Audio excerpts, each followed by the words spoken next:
前排就係 Apple 今年嘅 WWDC， 當然有全部 OS 嘅第27個版本，但係最大嘅嘢就真係 Apple Intelligence 同埋 Siri AI。所以呢條片係概括咗大家可以用 Siri AI 嘅方法，一啲新嘅功能，你可以做到嘅嘢，同埋我嘅一啲睇法咯。咁個 Developer Beta 依家已經喺度啦。假設你想 download 嘅話，要知道嘅係呢個係試用版啦，有咩你叫，有可能會影響你平時用電話嘅體驗嘅。而你依家用 Siri AI 嘅話，係要用英文先至可以正常用到嘅，繁體中文應該都會支援遲啲。咁但係至於確實係幾時呢個就未知嘅。假設大家唔知嘅話，今次嘅 Apple Intelligence 係結合咗 Apple 自己嘅 model 同埋 Gemini 去聯合。有啲人會話咁樣等同係用緊 Gemini， 咁但係嚴格啲嚟講 ，Gemini 基本上一個訓練 Siri 嘅 model 嘅啫。而 Apple 都再三強調私隱嘅問題啦，所有 AI 功能都係 on device， 全程都只會喺你部裝置嗰度運作，並唔會將你嘅資料擺上雲端，而冇你嘅同意係唔會用喺其他地方度嘅。首先第一樣嘢，呢個全新嘅 Siri AI Apple Intelligence 嘅功能，隨你中意點講啦，佢支援 iPhone 15 Pro、Pro Max 同埋所有16同17系列嘅 iPhone， 同埋就係 M1 系列嘅 iPad 同埋 Mac。有一個大家不斷講緊嘅畫面就係呢一個啦。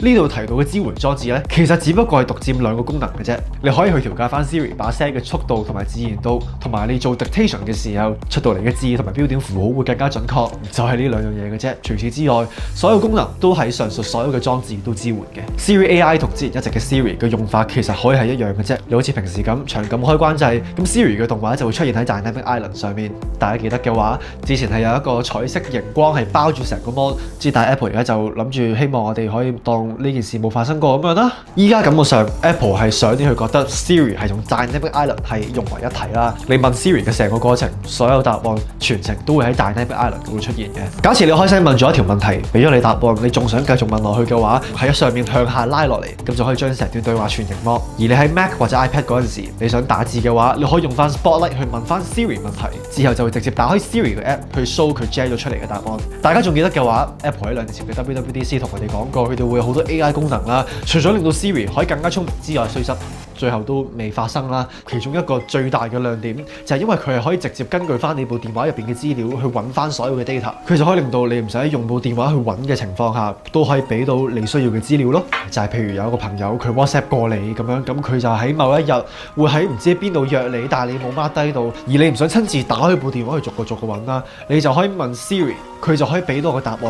你，然後再附上嗰一條原本嘅 message。而你依家問嘅問題可以係一連串嘅，你可以係成個對話都圍繞住同一樣嘢啦。之前有一個示範就係你去問 Siri 有一個歌手佢演唱會係幾時，知道咗日期之後，你就可以直接叫佢幫你 set 埋 reminder 或者 set 日曆去 book 飛，然之後再直接叫 Siri 去播佢嘅歌，佢全部一系列嘅動作佢都會明嘅。呢個感覺上係 Siri 我諗2年前甚至係一直以嚟都應該要做到嘅嘢啦。咁不過依家終於都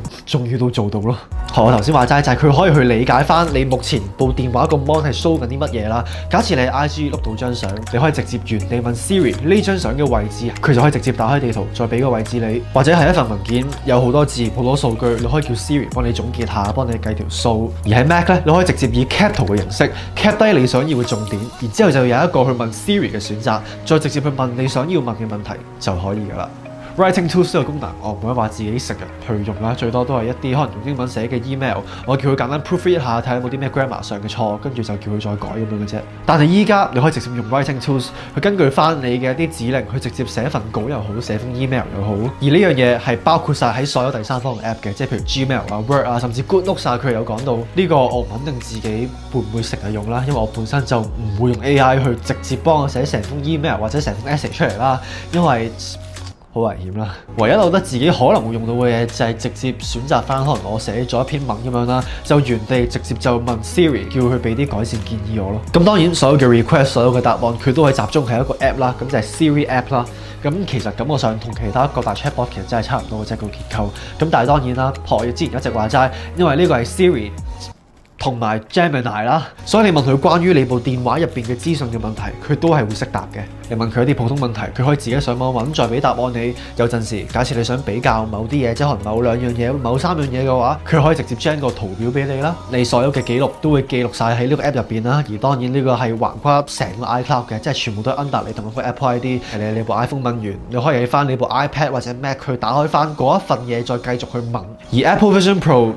假設大家有嘅話，你可以將 Siri 擺喺你個空間上面任何一個地方。你想用 Siri 嘅話，你只需要望住 Siri 嗰個波，直接開口講嘢就得㗎啦。另外你相機入邊之後都會有一個直入嘅 Siri 嘅模式啦，基本上就好似之前嘅 Visual Intelligence 咁樣啦。一樣嘅我後尾諗翻，我之前都中意嘅咧，就係亦都經常用嘅功能咧，就係假設 keep 低一個 poster 入邊有日期、時間、地點，佢就可以將所有嘅資料再運成一個 calendar event 就加入佢哋日曆入邊。之前 Visual Intelligence 嘅畫面我諗得兩樣嘢啦，就係 ask 同埋 search 啦。我記得雖則兩樣嘢其實好似都冇乜太大分別。咁但係依家你影一樣嘢，即係譬如你影得一樣嘢食咁樣，佢就可以俾到你相關嘅營養資訊啦。我其實會希望即係佢可以影低咗之後就直接記錄喺你嘅健康 app 入邊啦，幾多卡路里啊、蛋白質啊嗰啲。咁但係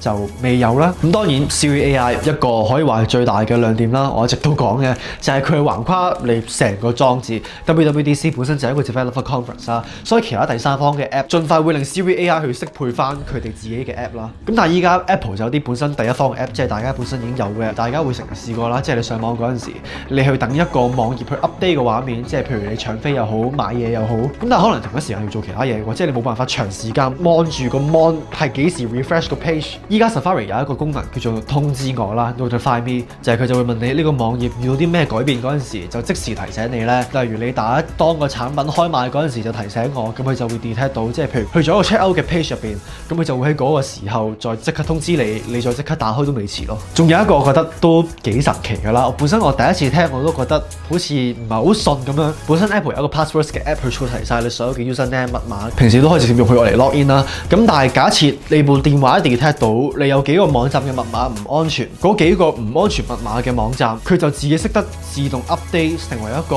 佢自己 set 嘅一個安全密碼咯。而自動嘅意思咧，就係 AI 佢會自動幫你入去嗰個網站，再幫你去更新翻嗰個密碼。而佢幫你 generate 出嚟嗰個密碼，你係唔需要記得嘅咯，因為你係用 Face ID 或者 Touch ID 就本身可以登入到。呢個我唔肯定自己會唔會用啦，因為其實乍耳聽其實有少少兒戲啦，我覺得即係佢自動入去嗰個網站度，跟住就自己幫你改密碼咁樣。咁但係即係咪真係做到咧？我會覺得，但係與此同時，即係如果真係做到嘅話，大部分時間我登入一啲 account， 即係大部分都用 Face ID 解鎖㗎啦，即係唔需要親手打密碼，所以即係有啲矛盾咯。我覺得。仲有一個例子 ，WWDC 入邊有示範過，就記得就係譬如你打電話你想去改機票嘅話，你打俾間航空公司嗰陣時，根據翻你部電話入邊有嘅資料，同埋你網上面揾到嘅資訊，即係譬如你幾點起飛，你坐邊個位，呢個驗證碼係乜嘢，全部會直接出現晒喺你打電話嘅嗰個框入邊。咁你就唔需要打電話嗰陣時，逐個去揾咁樣。我覺得呢個係都幾方便嘅。而講到 Apps， 不得不提就一定係相片 App 啦。首先就係 Clean Up 係好大程度地提升咗啦。以前嗰個都真係幾不可理喻咯，我覺得。另外都加咗兩樣嘢啦。第一個就係 Extend 擴展啦，基本上就好似 Photoshop 嘅 Generative Fill 咁樣。例如你影咗張相，咁但係你覺得個主體佔嘅空間太多，你想留翻多少少背景，你可以用 AI 去擴展，就將翻更加多背景出嚟咯。仲有一個就係叫做 Spatial Reframing。如果你影出嚟嘅相你唔係好中意佢角度嘅話，你係可以將佢執成另一個角度，側去另一邊，向上、向下、向左、向右。你問我覺得自己未必會成日用到呢個功能啦。首先我一直影相，我都會攞好多角度啦，自己識。而即係老實講，你真係要我揀嘅話，我會寧願我張相個角度影出嚟差少少，點都好過成張相嘅1/3都係用 AI 憑空 gen 出嚟嘅咯。之後就係 Shortcuts App 啦，我唔知大家會唔會去用呢個 app 啦，我自己冇乜點用嘅，咁但係我都知有啲人係真係會用呢個 app 用到佢嘅極致，佢可以自動化好多嘢。而今次 Apple Intelligence 佢都支援一連串嘅動作啦，例如你想同阿爸阿媽另一半去講你收工之後幾點翻到屋企，依家你直接打個 shortcut 話，當我收工嗰陣時話俾唔知邊個聽，我收工幾點翻到屋企啦咁樣，咁佢就可以同一時間啦，根據翻你嘅地理位置去斷定你離開咗間公司未，地圖 app 去判斷翻你翻屋企需要幾耐時間，同埋就係用咩途徑，即係譬如 WhatsApp、IG、iMessage 去話俾嗰個人聽知道咯。就係咁就可以完成到成個動作咯。以上係一啲我會覺得今次 Siri AI 同 Apple Intelligence 去用埋一齊，比較一啲大嘅亮點或者比較大嘅一啲大家可以用到嘅嘢啦。咁但係仲有其他嘢我都係值得一提嘅。假設你有用支援 HomeKit 嘅 CCTV 嘅話，佢就會根據翻你睇到嘅嘢，而用 AI 去辨認翻有啲咩發生咗，再以文字嘅形式去話俾你聽。而每次有咩 update，佢都會喺通知入邊不斷更新啦。咁就唔會每一次即係可能連續10至20個信息同一時間都顯示住有人喺門口咁樣。Image Playground 而家 generate 出嚟嘅相都更更加真實啦。你亦都可以直接選擇翻佢將出嚟嘅物件，再用文字去優化佢。咁大致上就係咁樣啦。我睇完成個 WWDC，自己都去咗了解咗一下之後，我自己都有啲睇法嘅。首先我都希望 HomePod 會支援呢啲全新嘅 Siri AI 啦，咁但係就冇啦。所以我屋企嘅 HomePod 到依家智商都依然繼續係堪憂咯。另外每一個人對 AI 都有自己嘅睇法啦。我之前 WWDC 呢個傳聞嗰個片都講過啦。我知有啲人確實係對 AI 係有少少 AI 疲勞嘅，佢哋未必會想生活上有咁多 AI 去介入喺佢哋嘅裝置入邊。有啲嘢當然會令到你嘅生活方便啲啦，咁但係亦都有啲嘢，就算係我都幾肯定自己係唔會點樣用嘅咯。所以呢啲就真係需要大家出咗又好，依家又好，慢慢去了解咯。而最後。大家都成日講噶啦 ，AI 始終就係 AI， 係唔可以盡信嘅。掟出嚟嘅嘢未必100%全部係啱嘅。就算依家 Siri AI 直接植入去你部 iPhone、你部 iPad， 我都係會建議，假設係一啲好重要嘅嘢，你唔可以錯嘅話，大家真係 double check 會好啲咯。所以無論大家依家 download 定係到時可能9月出嗰陣時再 download 嘅時候，我都會強烈建議大家無論如何都試一試啲功能啦，俾自己知有啲咩係可以用，有啲咩信得過，而有啲咩可能自己未必咁想用，自己都有個知咁樣咯。我自己係好期待嘅。雖則我自己未 download 呢個 beta 啦，因為呢個始終係我自己部電話，我都會擔心有啲咩 bug 啦。所以 Siri AI 或者整體上 AI 會唔會係你想用嘅嘢呢？我亦都想知大家目前最常用嘅 AI 功能係乜嘢呢？即係唔係隻 Apple 嘅，可能 Gemini 上面有啲咩功能，有啲咩 query 你成日去用嘅呢？嚟緊嘅 Siri AI 有啲咩功能你會覺得自己成日用到嘅呢？我都會想知道。咁就係咁，我哋下次再見啦，拜拜。